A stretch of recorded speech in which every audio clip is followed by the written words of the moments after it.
existe déjà. Second Life a popularisé quelque chose qui existait déjà et qui continue d'exister dans les entreprises, dans quelque chose de très précis qui tourne autour du travail collaboratif. Alors, pourquoi je crois au monde virtuel? Eh bien, déjà à cause de ça. Les adolescents s'y sont mis, et les adolescents, là où on dit généreusement c'est extraordinaire, il y a 11 millions, 12 millions d'avatars dans Second Life, Barbie Girls 4 millions, Stardoll 10 millions, Club Penguin racheté par Disney 12 millions, Habbo finlandais 83 millions en fait, et Neopets 150 millions.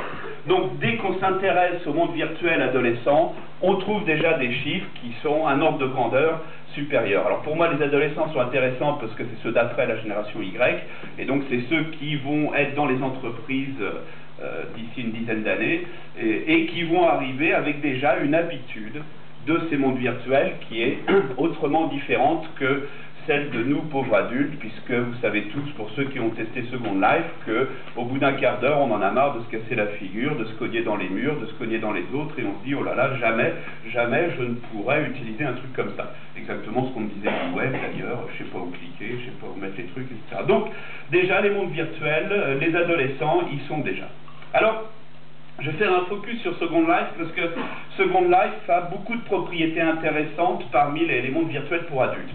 Alors, si on veut comprendre un univers comme Second Life, il faut partir des jeux en réseau, ce qu'on appelle les MMORPG, qui ont, je dirais, les mêmes caractéristiques, c'est-à-dire les gens se rencontrent, les avatars se rencontrent entre eux et font des choses passionnantes. Alors, pour les amateurs de chiffres, le monde des jeux en réseau représente à peu près 10% du chiffre d'affaires total des jeux.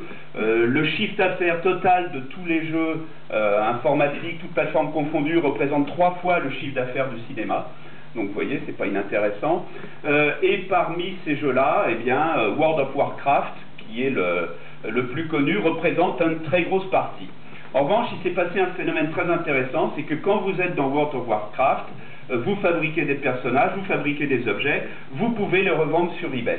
Eh bien, la chose très intéressante, c'est que la masse d'argent qui circule en horizontal entre les membres du jeu World of Warcraft est largement supérieure à la masse d'argent que les gens payent au jeu lui-même. Autrement dit, on a là un phénomène qui est très, pour moi, une des 3 composantes de ce qu'on appelle maintenant le Web 2, c'est-à-dire que les masses monétaires gérées en horizontal sont des multiples des masses monétaires gérées en vertical entre le fournisseur